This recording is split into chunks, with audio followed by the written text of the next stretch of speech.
여러분 안녕하세요. 유료오염 손해배상보장법 강의 제9강을 시작하도록 하겠습니다. 이번 시간에는 유료오염 손해배상보장법의 해석에 들어가기 시작하는데요. 총칙을 공부하도록 하겠습니다. 이번 시간의 학습 목표는 유료오염 손해배상보장법의 목적과 입법 배경을 이해하고 또 유료오염 손해배상보장법의 연역과 국제협약과의 관계를 파악합니다. 또 유배법 총칙의 주요 내용을 학습하고 유배법상 유료오염 손해배상 제도의 법적 체계를 이해하도록 하겠습니다. 유료오염 손해배상보장법 총칙은 다음과 같이 구성이 되어 있습니다. 유료오염 손해배상보장법 제1장은 총칙 규정으로서 법의 목적, 정의, 적용 범위, 선박의 톤수에 관하여 규정하고 있습니다. 이 법의 적용 범위는 장소적 적용 범위를 규정하고 있는 것이고요.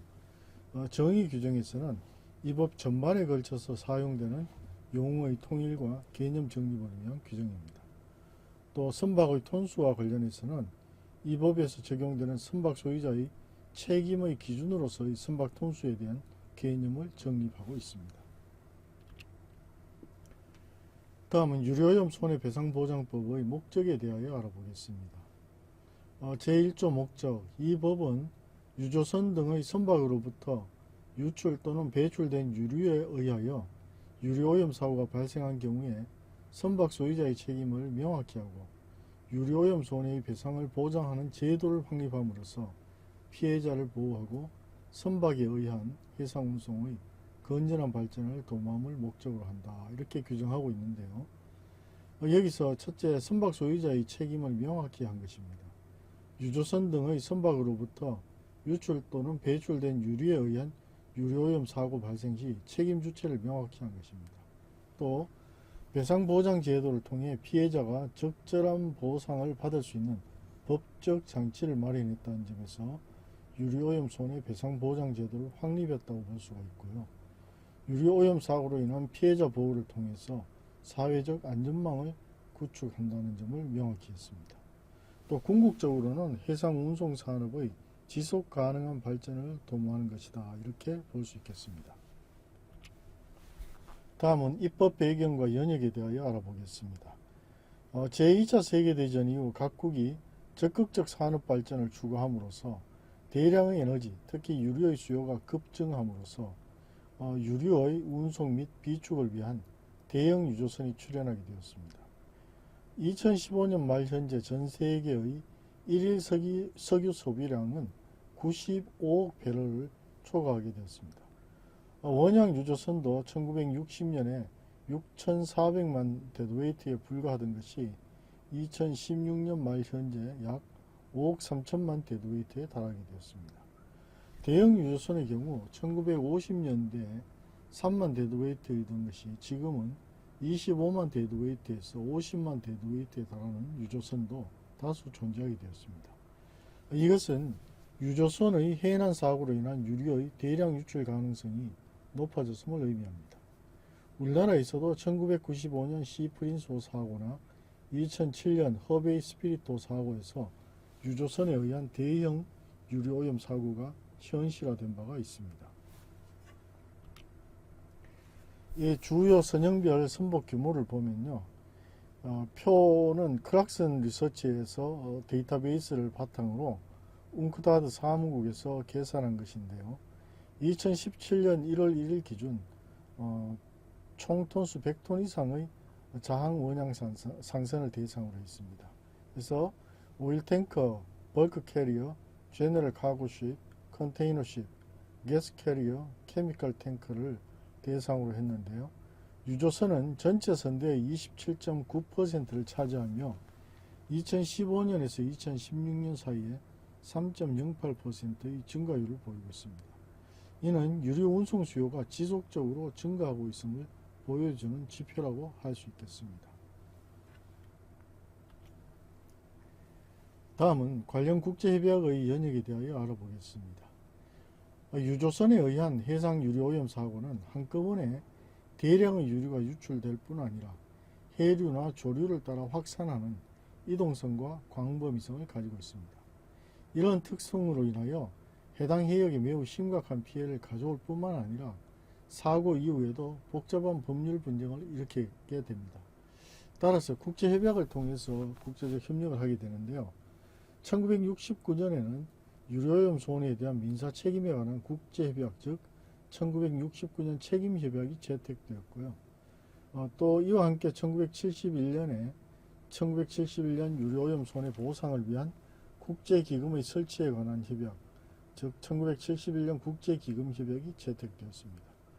1976년에는 책임협약과 국제기금협약의 1차 개정이 있었고 1992년에는 책임협약과 국제기금협약의 2차 개정이 있었는데요.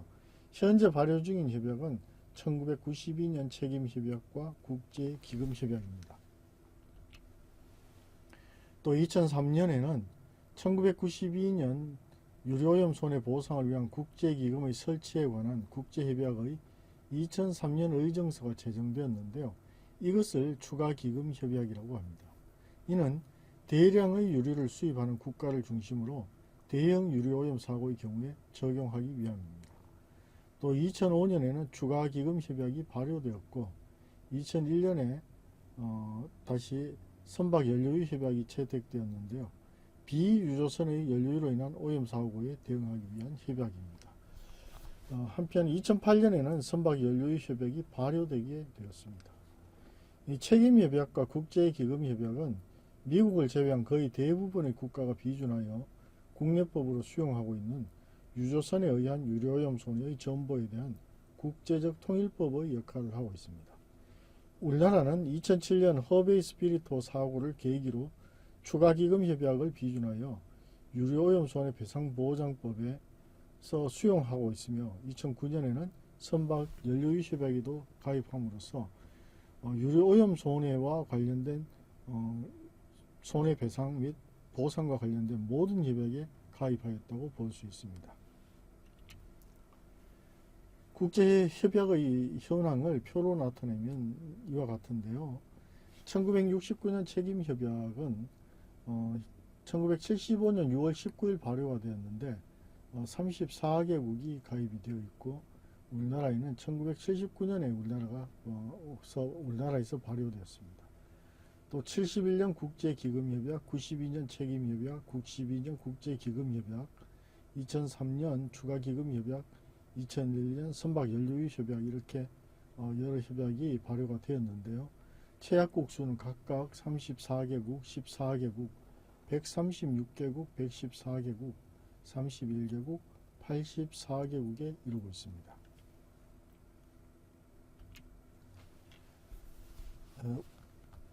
우리나라의 경우에 유료오염 손해배상보장법의 발효와 관련해서 1979년, 69년 책임협약에 가입하여 국내 발효가 되었고요. 1993년에는 1971년 국제기금협약에 가입하여 국내 발효되었습니다. 또 1992년 12월 8일에는 두 협약을 국내법으로 수용한 유료오염 손해배상보장법을 법률 제4532호로 제정하였고요. 1993년 1월 1일에 유료오염 손해배상보장법이 시행되었습니다. 또 2014년 10월 15일에는 법률 제12829호로 개정하기까지 13차례에 걸친 개정이 있었습니다. 특히 2009년 5월 27일 법률 제9740호의 전부 개정은 유조선에 의한 유료오염 손해에 대하여 책임협약과 국제기금협약만을 수용하여 규정한 유료오염 손해배상보장법에 추가기금협약을 수용하고 이에 더하여 일반 선박에 대한 유료오염 손해배상 책임의 보장을 규정한 2001년 선박연료유 오염 손해에 대한 민사 책임에 관한 국제협약을 수용함으로써 유료오염 손해배상보장법에 입법적으로 큰 전환점을 가져온 개정이라는 점에서 주목할 필요가 있습니다. 법률 제5290호의 개정에서는 첫째, 배상 책임 한도액을 인상했는데요. 유료오염 사고에 대한 선박 소유자의 배상 책임 한도액을 최고 1,400만 SDR, 대략 한 165억 원에 상당하는데요. 여기에서 최고 5,970만 SDR, 즉 710억 상당으로 대폭 인상하였습니다. 또 국제기금의 보상 한도액도 인상이 되었는데요. 국제기금의 보상 한도액도 최고 6천만 SDR에서 최고 1억 3,500만 SDR, 즉 1,610억 원 상당으로 인상이 되었습니다. 또 적용 범위도 확대되어 법의 적용 범위를 대한민국의 배타적 경제 수요까지로 확대하였습니다. 다음 제5811호 개정에서는 유료오염 손해의 조사, 감정이나 손해액의 산정을 행하는 자의 자격 제한을 폐지함으로써 유료오염 손해의 조사, 감정 등의 다양한 분야의 전문가가 참여할 수 있도록 하였습니다. 또 법률 제7002호의 개정에서는 2002년 5월 1일 개정된 책임협약의 내용을 반영하여 선박 소유자의 책임을 강화하였습니다. 또 소형 유조선 책임 한도액을 인상하여 총톤수 5,000톤 이하의 유조선에 대한 책임 한도액을 300만 SDR에 상당하는 금액에서 451만 SDR에 상당하는 금액으로 인상하였습니다. 또 대형 유조선 책임 한도액도 인상하였는데요. 총톤수 5,000톤을 초과하는 유조선에 대하여 5,970만 계산 단위에 상당하는 금액의 범위에서 8,977만 계산 단위에 상당한 금액의 범위로 개정하여 책임 한도액을 인상하였습니다. 법률 제9740호, 즉 2009년도 개정에서는 선박 연료유 협약을 수용하여 일반 선박의 연료유로 인한 오염 사고에 대한 배상 책임 체계를 도입하였습니다. 또 대형 유류오염 사고에 대한 추가적인 보상 체계를 도입하게 된 추가기금 협약을 수용하였습니다. 여기에 유류 저장 부선의 책임보험을 의무화했는데요. 유류 저장 부선에 의한 오염 사고 발생 시 사고 지역 주민들이 충분한 손해배상을 받을 수 있도록 유류 저장 부선에 대하여도 책임보험 가입을 의무화한 것입니다. 이 개정은 허베이 스피리토 사고의 경험을 바탕으로 유류오염 피해자 보호를 강화하기 위한 중요한 법적 조치였다고 하겠습니다. 다음은 법률 제11,757호의 개정인데요. 주로 일반 선박에 대한 유류오염 손해배상 책임과 관련된 법령 적용상의 문제점을 해소하기 위하여 다음과 같은 내용을 개정하였습니다. 첫째, 방제비에 관한 책임 제한을 배제하였습니다. 일반 선박에 대한 방제 작업을 원활하게 하기 위하여 일반 선박의 연료유로 발생한 유류오염 손해에 배상 책임이 있는 일반 선박 소유자에 대하여 방제비에 관한 책임을 제한하지 못하게 하였습니다. 또 보장계약 체결 의무를 완화했는데요. 유류오염 손해배상 보장계약을 강제할 필요성이 적은 일반 선박에 대한 규제를 완화하기 위하여 해양수산부령으로 정하는 일반 선박의 경우에는 유류오염 손해배상 보장계약을 체결하지 않을 수 있도록 하였습니다. 또 외국 법원 판결의 효력을 명시하였는데요. 선박 연료유 협약 체약국 간 사고 발생에 따른 분쟁을 방지하기 위하여 관할권이 있는 외국 법원이 재판한 일반 선박의 연료유로 발생한 유류오염 손해배상 청구 소송의 확정 판결의 효력을 명시하였습니다. 다음은 법률 제12,829호 개정인데요. 이 벌금형은 징역형과 함께 형사처벌의 대표적 수단으로서 누구나 인정할 수 있는 공정성과 합리성을 지니고 있어야 합니다. 그러나 법률 제정 이후 세월의 경과에 따른 경제환경 변화를 따라가지 못함으로 인하여 위반 행위의 불법성에 비례하는 처벌로서의 의미가 퇴색되었습니다. 이에 벌금액을 국민권익위원회의 권고안 및 국회 사무처 법제예규의 기준인 징역 1년당 1천만원의 비율로 개정하여 벌금형을 현실화하고 형벌로서의 기능을 회복하여 해양오염 범죄의 억지력을 확보하도록 하였습니다. 벌금형의 현실화는 해양오염 범죄에 대한 억제력을 강화하고 법 위반에 대한 실질적인 제재 효과를 높이기 위한 중요한 조치라고 하겠습니다. 유료오염 손해배상보장법의 체계는 제1장 총칙, 제2장 유조선에 의한 유료오염 손해배상 책임, 제3장 국제기금에 의한 유료오염 손해보상, 제4장 일반 선박에 의한 유료오염 손해배상 책임, 제5장 보칙 및 제6장 벌칙의 규정으로 갖추어져 있습니다. 이러한 구성을 통해서 유조선과 일반 선박에 의한 유료오염 손해에 대한 배상 책임과 보상 제도를 확립하고 있습니다. 먼저 유료오염 손해배상보장법의 적용 범위에 대하여 알아보겠습니다. 장소적 적용 범위는 영해 및 베타적 경제 수역에서 발생한 유료오염 손해가 대상이 되겠습니다. 따라서 영해와 베타적 경제 수역이 장소적 적용 범위입니다. 또 대상 선박은 유조선과 일반 선박, 즉 비유조선에 의한 유료오염이기 때문에 유조선과 일반 선박이 되겠습니다.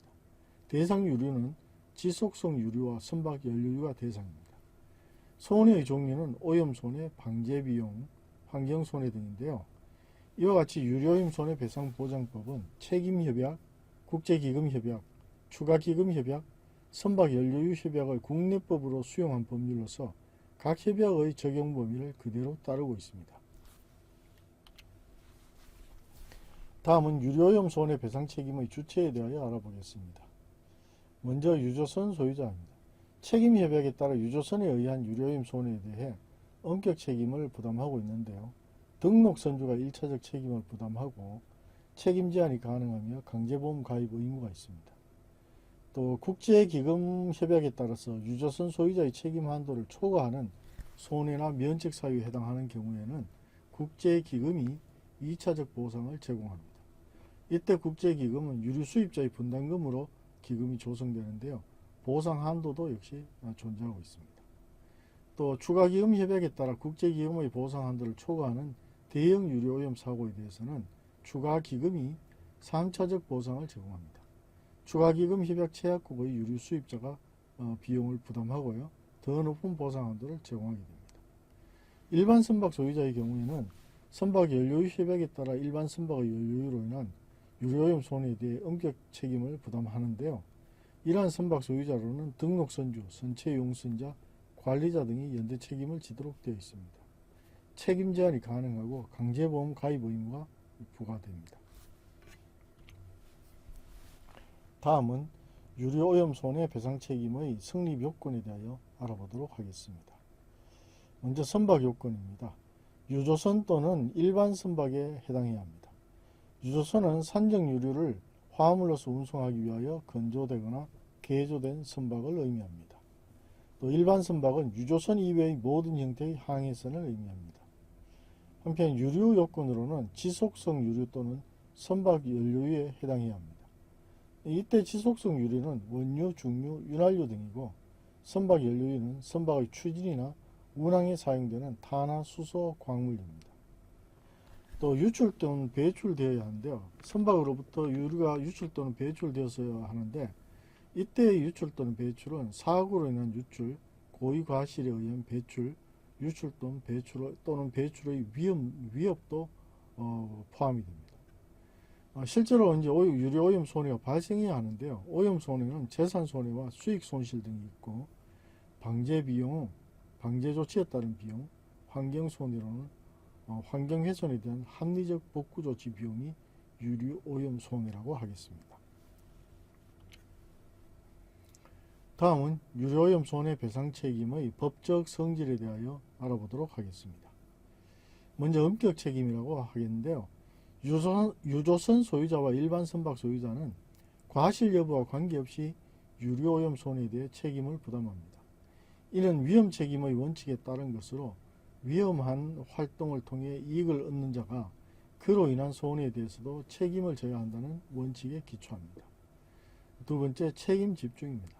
유료오염 손해에 대한 배상 책임은 선박 소유자에게 집중됩니다. 선원, 도선사, 용선자, 선박 관리자 등 다른 관계자들에 대한 청구는 원칙적으로 금지됩니다.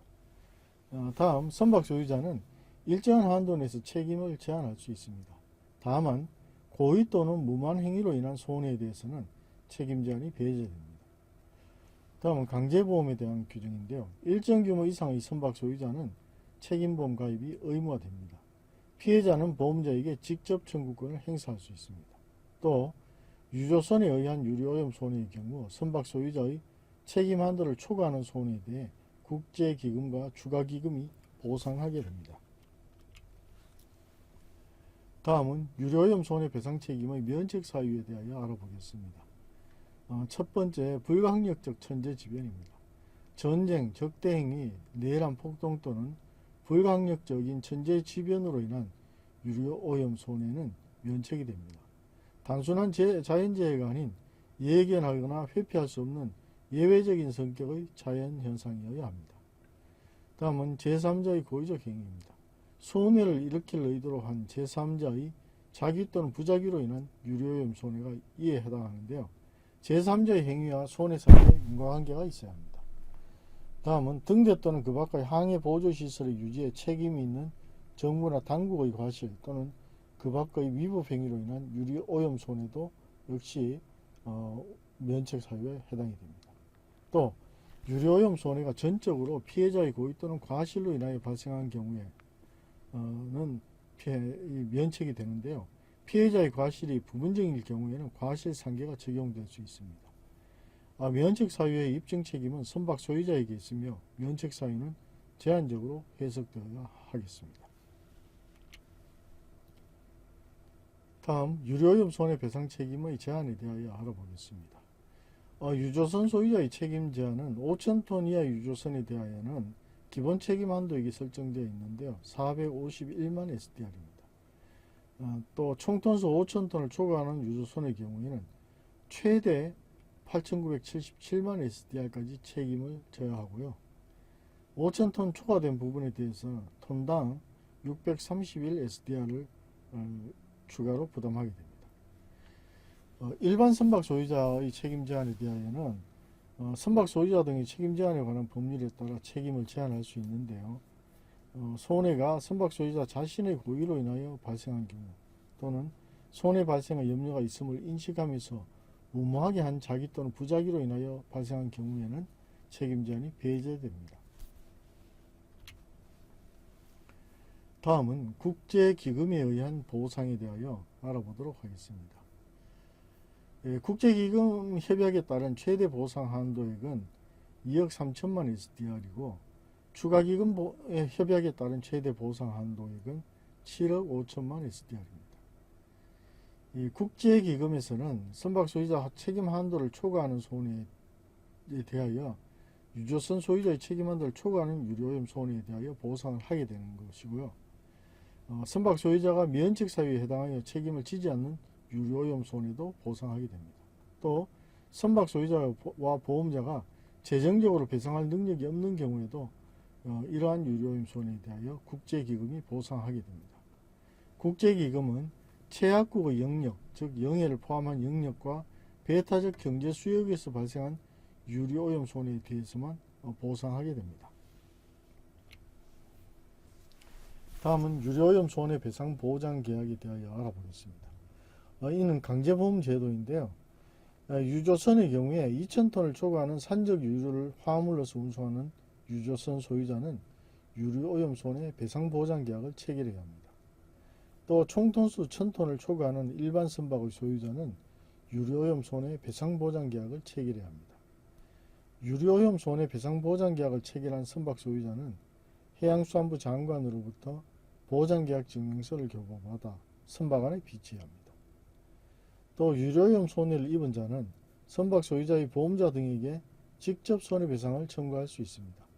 보험자 등은 선박 소유자가 주장할 수 있는 책임 제한을 주장할 수 있으나 선박 소유자의 고의로 인한 손해라는 항변은 할 수 없습니다. 다음은 유료오염 손해배상 청구 절차에 대하여 알아보겠습니다. 먼저 유조선 또는 일반 선박으로부터 유류가 유출되어 손해가 발생하면 피해자는 손해의 내용과 금액을 입증할 수 있는 자료를 준비하여 청구서를 작성합니다. 1차적으로 선박 소유자 또는 보험자에게 손해배상 청구를 하게 되고 선박 소유자의 책임을 초과하는 책임 한도를 초과할 경우에는 국제기금 및 추가기금에 청구하게 됩니다. 이렇게 해서 책임이 인정되면 손해배상금을 지급하게 되고 합의에 실패하게 되면 관할법원에 소송을 제기할 수 있습니다.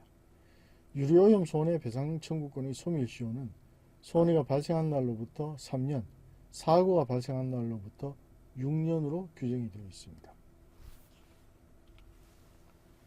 자, 이번 시간에 공부한 유료오염 손해배상보장법 총칙을 요약하면 다음과 같습니다. 유료오염 사고 발생 시 선박 소유자의 책임을 명확히 하고 유료오염 손해의 배상을 보장하는 제도를 확립하여 피해자를 보호하고 해상 운송의 건전한 발전을 도모하는 것이 이 법의 목적입니다. 이 법은 1992년 제정 이후 13차례 개정을 거쳐 현재는 책임협약, 국제기금협약, 추가기금협약, 선박연료유협약을 모두 수용한 종합적인 유료오염 손해 배상법제로 발전했습니다. 이 선박 소유자의 엄격 책임, 집중책임, 책임제한, 강제보험 제도를 통해 피해자 보호와 해운산업의 지속가능성을 균형있게 추구하고 있습니다. 또 3단계 보상체계, 즉 선박 소유자 국제기금, 추가기금이라는 3단계 보상체계를 통해서 대형 유료오염 사고에 대한 충분한 보상을 가능하게 합니다. 유료오염 손해배상보장법은 국제협약을 국내법으로 수용하여 국제적 통일성을 유지하면서도 우리나라의 실정에 맞게 유류 저장 부선에 대한 규정 등을 추가하여 피해자 보호를 강화하고 있습니다. 이상 제9강을 마치도록 하겠습니다.